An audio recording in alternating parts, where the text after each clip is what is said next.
Welcome back to Terrific Taste. On the menu today, roasted vegetable and bacon frittata. You're going to start off by julienning your onions. You're going to do the similar cut to the garlic and the mushrooms. You kind of want all the pieces to kind of look alike. So you'll see me slicing this as thin as I can. And then you're going to see me do the garlic and the asparagus in the same fashion.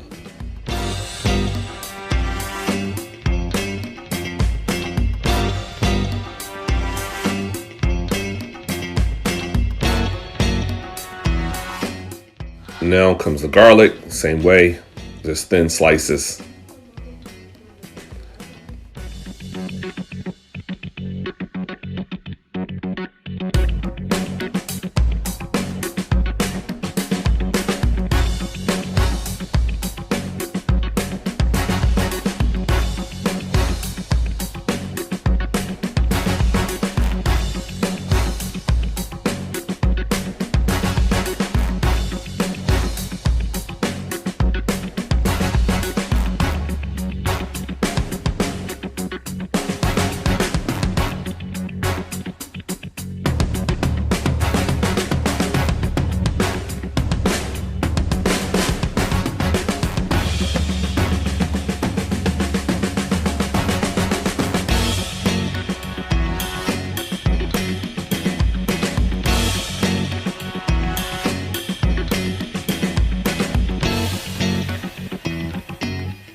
Now you're going to do the same thing, like I said earlier, with your asparagus. I'm just going to cut these into little thin pieces on the bias. Ultimately, what I'm going to do, of course, that bottom piece is inedible. It's just stalky, hard, stringy, impossible to eat. So again, same thing, just cross cut and thin strips. All I'm going to do ultimately is toss this in a little bit of olive oil. So I'm putting it all in one collective pan. Underneath is a cutting board. That cutting board is one that you are going to get once you're a cooking club member, by the way.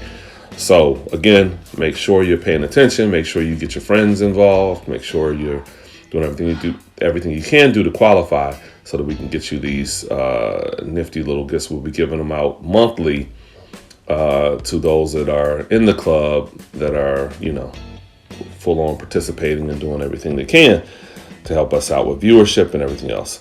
But again, take my mushrooms, do the same thing with my mushrooms.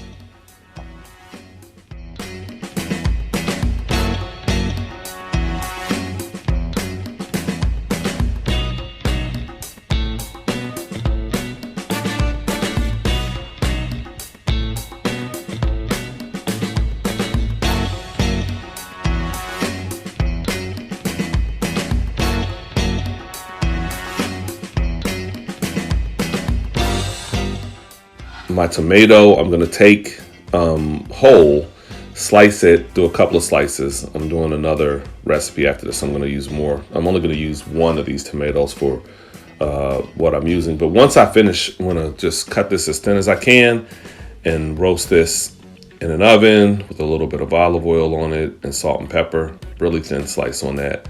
I should have sharpened my knife a little more and it would have been a lot better. But it is what it is. Anyway, so I'm gonna see, with a chef's knife, you shouldn't have to saw like this. It should just be a straight slice down. Serrated knife is always better to use for a tomato, but you use what you have at the time, and that's that. Anyway, I'm gonna cut this, put it on the sheet pan. Now you see me seasoning my vegetables, a little bit of olive oil on there, a little salt and pepper, and a little bit of balsamic vinegar.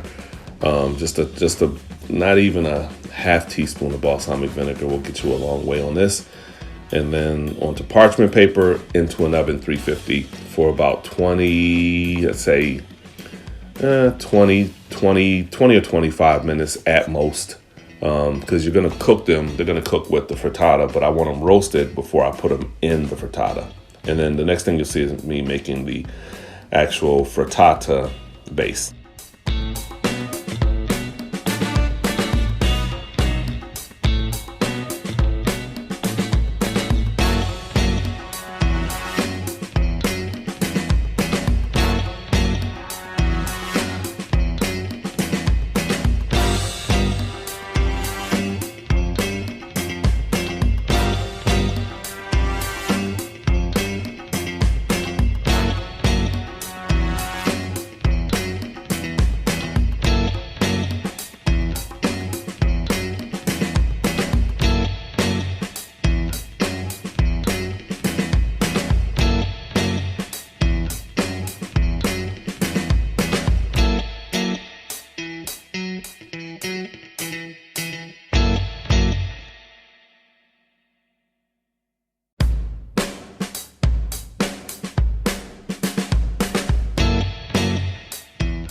Now for my frittata mixture, for what I made, I'm going to do 3 eggs and a half a cup of cream. So I just take my eggs and crack them. I don't do the whole little one hand egg crack thing. I'm not good enough at cracking eggs for that. Again, I'm not much of a baker. I can cook and I can bake certain things, and I do make certain desserts pretty well. Cracking eggs, not my specialty. I'm going to go straight in with my cream now. And then I'm going to add my salt and pepper to season this. And then I'm going to whisk this all around. What you'll see me do following this is take a cast iron skillet. I will spray it with pan spray, and then I will dump the contents directly in this pan and wait for my roasted vegetables to get done. Store this in a cool place back in the refrigerator until those roasted vegetables are done, unless you're smart enough to do your vegetables ahead of time. Which I clearly wasn't in this case, just rushing to do a lot of things at one time. But whisk this around a bit, break up those eggs, make sure you get that nice little custardy feel to it, custardy color to it as well. Mix this up. Ultimately, you're going to see me throw cheese on top of it, and then I'll put it in my refrigerator and wait for my roasted vegetables to come.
Now, clearly, your oven's already preheated, because you just got these out of the oven.